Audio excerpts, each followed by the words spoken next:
Gemini, kumusta po kayong lahat? So yung Gemini, maraming salamat po sa walang sawang pagsubaybay sa ating pong mga reading. And kung ikaw ay bago pa lang sa ating channel, mag-subscribe na po kayo. Then i-click mo na rin yung ating notification bell para lagi kang updated sa ating mga bagong upload. Then guys, sa mga interesado naman sa ating private reading, nasa description box below, yung link ng Facebook kayo na message nyo na lang ako. So by the way guys, sa mga hindi pa rin alam ang kanilang Sun, Moon, Rising, and Venus sign, ay merong tutorial dito sa YouTube. Mahalaga kasi na alam nyo ang inyong Sun, Moon, Rising, and Venus sign para sa iba pang guidance, no? Okay? Tignan pa natin. Or baka mas makarelate ka pa kasi sa iba mo pang zodiac sign. Diba? Tignan natin Gemini, Sun, Moon, Rising, and Venus sign. Ganap sa inyo. Gemini. Meron tayong planning. Lightning. Two of lightning. So, Gemini yung nakikita ko dito. Parang ang dami mong parang na-overcome mo yung mga stress mo, no? May mga taong nakakatulong sa inyo para ma-overcome mo yung lungkot, hindi mo masyadong maisip kung ano yung kulang. I think nakaka-feel ka ng emptiness, Gemini. So, may nakikita ko nito guys, since planning to, I think kailangan meron kang mga plano, no? Meron kang mga plan A, plan B. Pero nakikita ko naman, ang daming plano ng mga Gemini. Hindi lang ikaw broad, no? Like, hindi mo masyadong sinishare, hindi masyadong hinihinga ng opinion sa ibang tao, pero may mga plano ka dito, Gemini. Okay? So, Gemini, ang pinapakita rin sa akin dito, I think travel to na parang paplanuhin. Ito, may mapa kasi rito, no? So, I think travel to na magiging plano mo this week, no? And since nandito yung kidlat, lightning, realization yan. So, I think sa travel, magkakaroon ka ng mga realization, mga pagninilay-nilay, and posible na sa mga travel na ginagawa mo, parang gumagaan yung pakiramdam mo. Kahit papano, Gemini, naiibsan nga yung mga emptiness, no? Frustration mo. Okay, tignan pa natin, guys.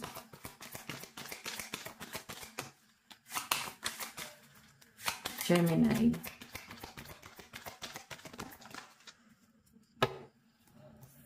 Okay, so Gemini, meron tayong collaboration. 3 of Gems.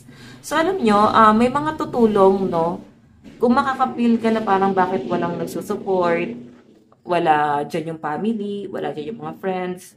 Pero alam nyo guys, hindi nyo kasi sila guys kinoconsider. Like, piling mo laban mo to. May mga taong handang tumulong sa inyo eh. May mga tao ngayon, no? Collaboration. May tutulong at tutulong. Kailangan mo lang din talaga, Gemini, na maging bukas na libro. Okay? Hindi yung parang kinikim-kim mo lang yan. Walang magandang idudulot din yung masyado mong tinatahago yung mga problema mo. Kasi mali mo naman guys, sa kaka-open mo, may mahabag, may taong tutulong. Okay? So, minsan kasi yung iba, no, hindi na nila ino-open kasi feeling nila, ayaw na nilang makaperwisyo, ayaw na nila guys na problemahin pa sila ng ibang tao. So, ang hirap kasi na nagsisuffer mag-isa kung may mga tao naman na tutulong. Okay? Tignan pa natin Gemini, Sun, Moon, Rising, and Venus sign. Additional message. Ganap sa inyo this week.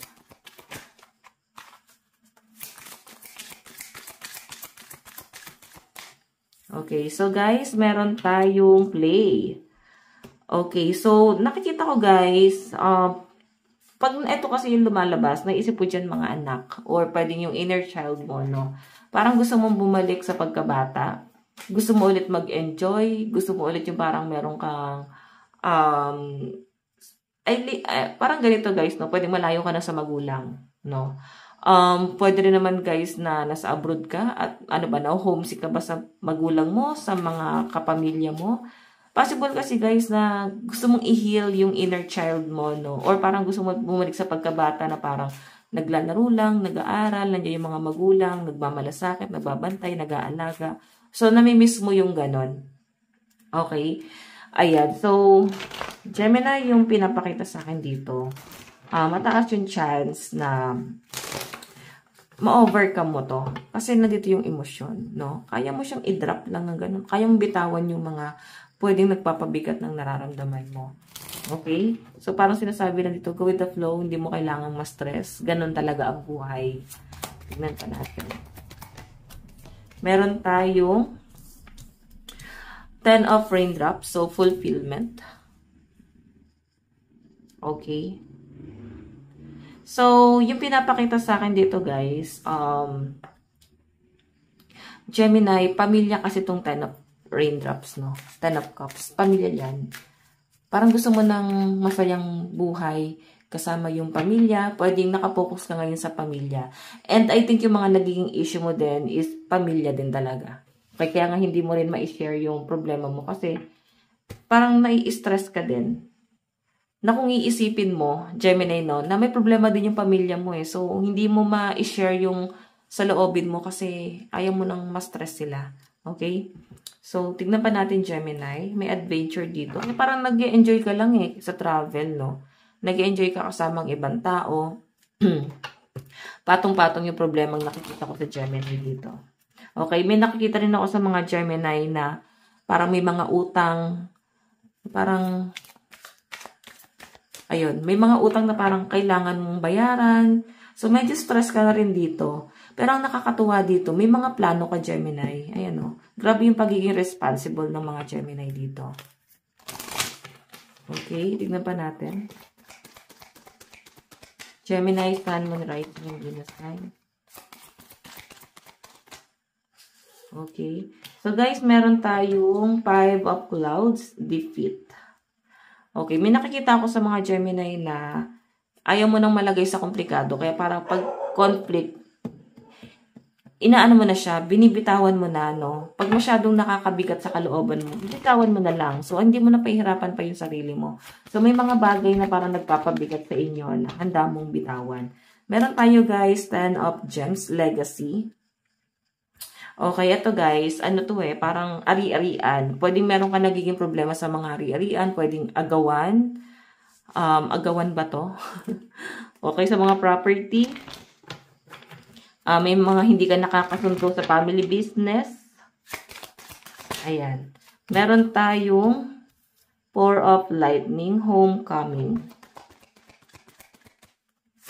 Okay. Meron pa tayong 9 of Clouds, Anxiety. Medyo na-stress ka talaga, no? Meron ako nakikitang issue dito pagdating sa bahay. Medyo nakaka-stress. Kung iisipin, no? Ayaw mo na rin guys masyadong ma-stress. Pwedeng ano ba to, agawan ng bahay, titulo.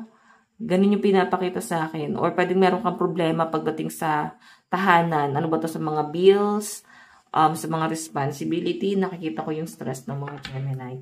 So guys, lucky number nyo is 2, 3, 5, 10, 4, and 9. Tignan pa natin ano naman ang advice para kay Gemini. Meron tayong ascending the mountain, keep going forward. So wag ka susuko, no? Pagsubok lang to para maging matatag ka, Gemini, okay? So Gemini, ito lang po ang inyong reading. Maraming salamat. God bless and love you all. Bye-bye.